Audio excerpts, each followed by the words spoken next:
we've each followed different paths as far as healing, but we've really tried to cooperate together on... Eventually, again, the beginning was... We'll talk about that. There was a lot of messy stuff. And yeah, there was some really rough times at the beginning and in years following, but... For sure. I kind of appreciate the way that I think we keep working hard to come back together, and how do we do this right, especially for the sake of our kids.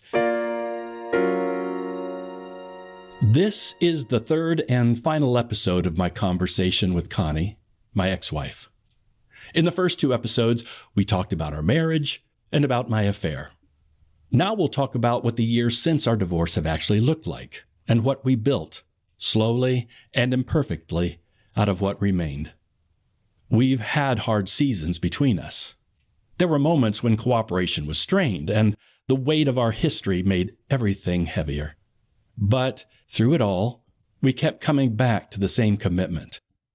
Our children deserved better than our unresolved pain showing up at family gatherings. You'll also hear from some of our children in this episode about how they have experienced our family. I'd always hoped to have these conversations and share them with you, and so I'm thankful for the willingness of those who made it happen.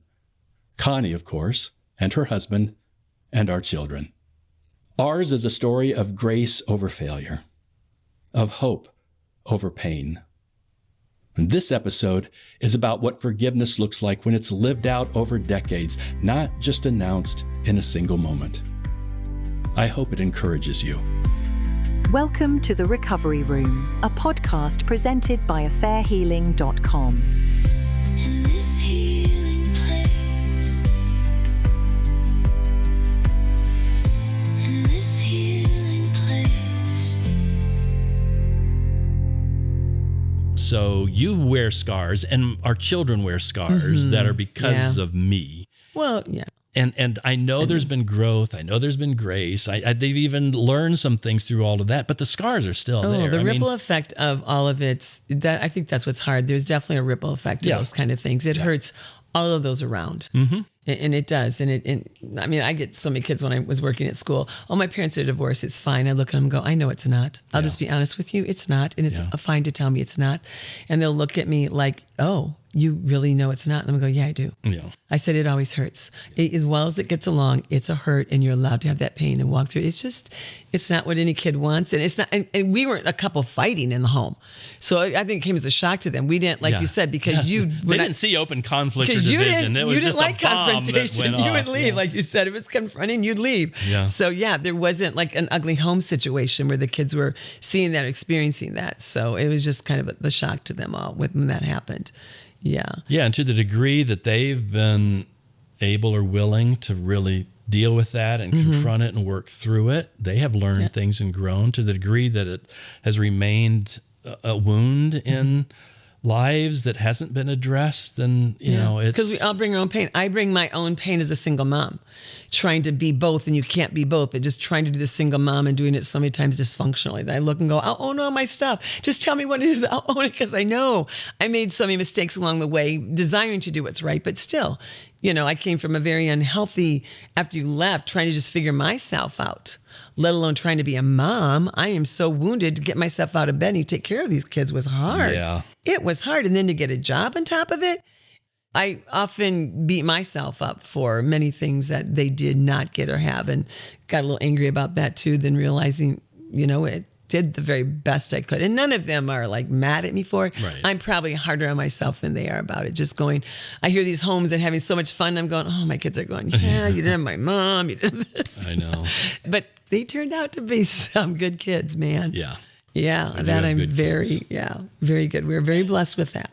Yeah. Not that they haven't been without their struggles. Again, they have had their struggles. And we've talked about, especially our oldest daughter having a struggle, but that could have come whether we had stayed together or not stayed together. Yeah, you never but listen, know. I look at some of my kids and I know some of the wounds they carry. I'm very sure that I'm not 100% responsible for that. And they're adults now, they have to make choices, but I'm very aware of the fact that there's a wound there that's because of choices I made. And if I could go back and change anything, I have no doubt of what that choice would be. Yeah. I would do that in an instant. And if it meant, Tim, you can go back and make that change, but then you're going to die 6 months later, I have no question that, I'll give that to my kids, and that 6 months is going to be the best 6 months that my kids and my wife ever experienced from me, if I could do it. Well, but we can't go back and undo those choices. But you're All we can do is also learn from willing them. to own it and talk to them if they're willing to own it and talk to you. Yeah. All of them. I've had real open conversations Right. with most of our Yes. kids about this. And if even the hurting ones are still hurting, if they called and tried to talk, you would. Our oldest son just a month or two ago, and we've talked a lot, but we are in conversation. His family's over in Poland right now, but we usually talk on most Mondays. And we talked probably about 90 minutes, just got off on stuff. He's asking questions and I'm just telling him about things. And he's saying, I never knew that. He was really curious about some of those things and just about failure, about what I've learned from that, about good things too. Yeah.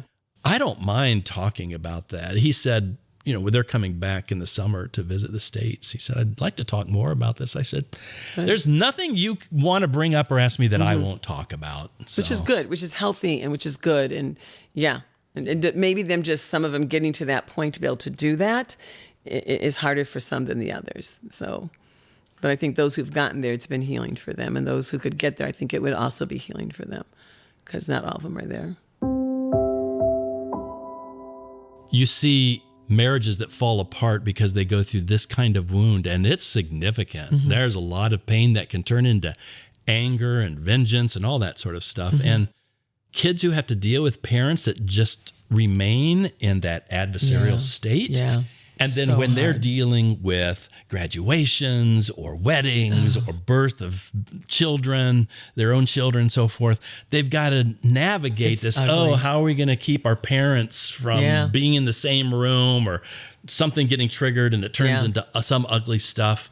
And I'm just thankful that our kids don't have to do that. And they have to, I'm sure they are too. We They can be don't at things do that. together, Yeah. and it can be fun. We can enjoy it. I can And look when forward I had my to it. recent explosion, Yeah, which I well, haven't. I mean, listen, it's when not we that- worked through it though. Yes, it's not that we're free from anything ever happening, but for the sake of our family, our kids, and now our grandkids, Yeah.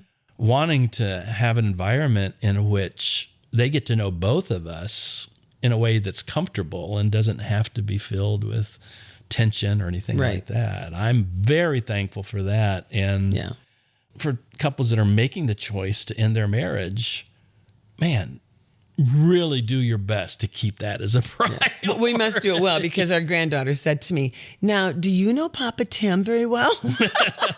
I'm like, "Yeah." Which one said that? Sutton.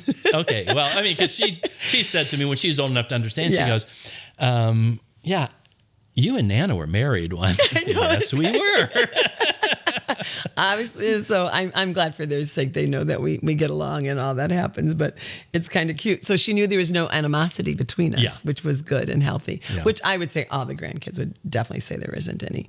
Yeah, no, I mean, Yeah. we come into the space. I mean, I'm right now, you're babysitting And you're our here. grandkids. I came in, said hi as you tucked them in for a nap. I'll be Yeah. here next Tuesday and babysitting them, but we can be in the room together and enjoy them together, and they Yes. can enjoy us together. And be very It's- thankful for them. Be Yeah. very thankful for who they are and how well our children are doing. Yeah.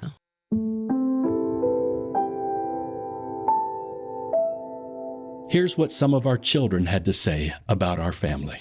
Obviously, coming from divorced parents had its challenges, but I will say that one of the things that was never an issue was my parents being in the same room. I feel like it was very common growing up to hear about those scenarios, whether it be people I knew or just television shows. The common theme was they can't come to the same parties. They have to alternate their time with the family because being in the same room would cause fights or issues, and it would make the sole focus about them. And that was never the case with my parents, which I'm very thankful for.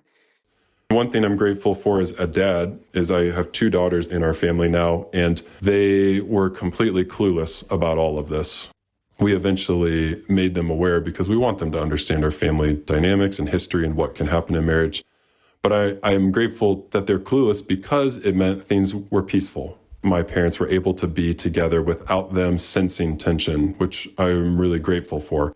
We were able to have an honest conversation with our kids about what happened in my family and what happened with my parents. And it didn't change either of their relationships with my parents. They have great relationships with both grandparents. There's no bitterness, frustration, or hurt on their part at all. It, to me, shows that there's been a lot of healing in our family, that now grandkids can come into the situation and it can just move forward, and it's their new normal, and it's an okay normal. It's completely good that they can be in that situation. I feel like you both really cared about our experiences, and I'm really thankful for that. I'm thankful that I was in a situation where my parents cared about our experiences. I don't know, like, I guess I'm just lucky with you and Mom, as I don't think everyone is fortunate enough to have a situation that we had. I think I knew sometimes there were events where I knew that they were disagreeing, or they didn't think they weren't on the same wavelength for certain subjects or things like that, but they always showed up together and they never made it about that thing. They were able to set those differences aside and make it about the event or the person that they were there for, whether it be me or my siblings, which I'm just very thankful for. I was never in fear of, oh no, what's this going to be like, or fights that could happen as I grew up. And I'm just glad that that wasn't an insecurity that I had when there were moments of togetherness. And as I got older, I was also just like realized how uncommon that was. I think I'm just very thankful that there was even like a friendship that started to form. Obviously, there's still disagreements had, but I am very appreciative of the fact that I have no worries with my kids' birthday parties, that I can invite both of them and they can be cordial and they can be like, you know, catching up on life and catching up on each other's families' lives. I'm just grateful. Obviously, there are different challenges and things like that, but I'm very glad that that was not a challenge that we had to face as a family. One thing that I would point to as a key factor in all of this happening is forgiveness.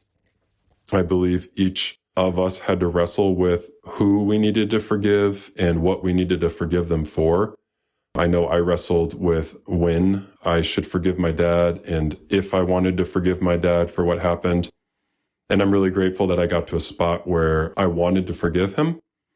And for me, that meant from this moment on, I don't see him in the light of what happened, but I just see him as my father. And I know he loves me, and certain pains and hurts in my life, I don't blame him for those things. And similar for my mom. As a mom, she obviously has things she did well and has things she struggled at, as all of us parents do.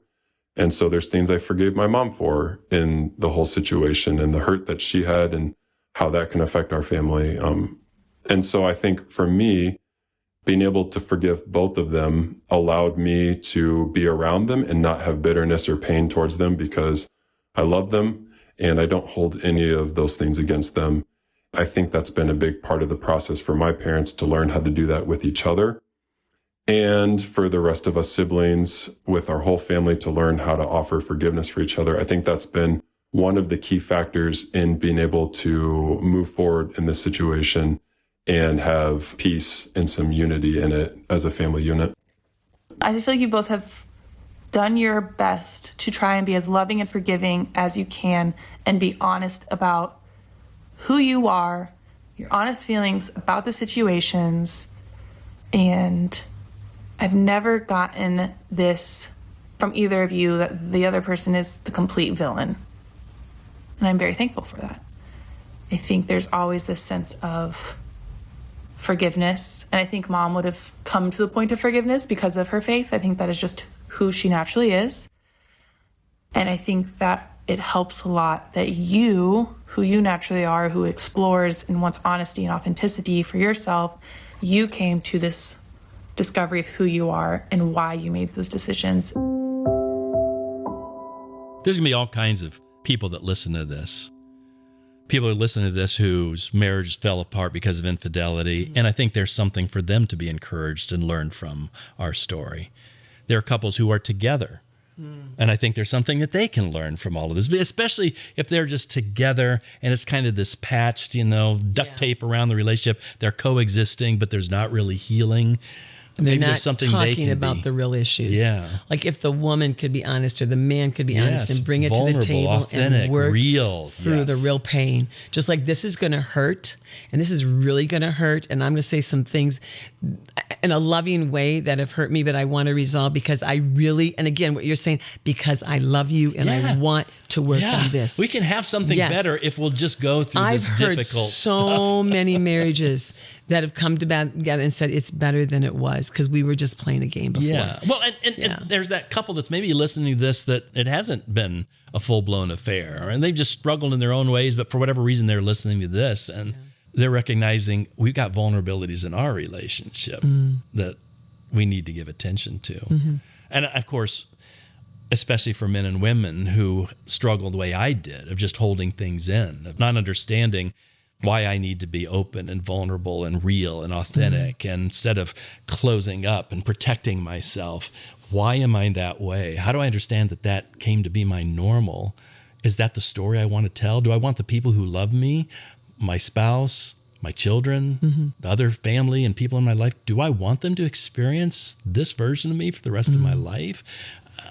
And what picture do you want to give like our kids are the greatest thing we have. Yeah. And what are we going to, what do you want to leave for them too? And what are you showing well, I'm them? definitely leaving Yeah. the story. Like it's not perfect, but you can continue to grow and own your thing. And if you learn that lesson early enough, maybe you can avoid some of the things. Yeah. But that's the lesson that every generation has to learn on their own. But I think they've got a mom and a dad who's definitely, we're both willing to be honest with them about our experience in this, encourage them in ways that hopefully patterns aren't repeated. And for the marriages that are hard, that the parents don't get along because of how ugly the divorce was, I cannot imagine what those kids would think if those two could get along. It would just change lives. It would just impact their kids' lives in a way that they just can't even imagine. When you think about it logically, it's such a little thing. It's humility. It's vulnerability. It's learning to show up and be real and be authentic. It's willing to kind of put all that stuff behind the intent to let's try to make things right. Those are so easy to explain. They're just so hard to do when we have these internal patterns that we've just never really been honest about. Whether we're the person that caused the injury and we're dealing with the shame and the guilt of that, or the person that was the victim of it and feels the anger and the resentment and the judgment of that. There's got to be a willingness to set those things aside, to work through them in a way that gets to something better, something And different. I'm not like doing this to pat herself on the back and all, but even my husband can be never threatened like that we get along. He's not like, oh, you get along with him now. Never. He like is secure in my love for him. And he can be in a room with you when you're there too, and we're all fine. Right. I would say it's that kind of a healthy. It's not like oh, well, like, wow, can you get along with your husband? It's healthy. So I think even along that lines, it's even kind of, and the kids know that he's fine with us being friends. It's not like, it's for friends. I mean, I hope I'm saying that in a way that people understand too, because no, I mean, I it think goes beyond it just is. us. My husband's able to come in the picture and go, yeah, I see that. He's glad we are also. It makes everything healthier It does. and better. It does. Yeah. I wish more people could experience it. It would help in so many homes and so many lives. If again, and I get it's a journey and it's not an easy one. And yes, it takes some work, but it's well worth the work. And I think it's well worth what you find out about yourself. And it's well worth to have that peace in your life and just that forgiveness in your life. What a beautiful gift that is to have in your own life.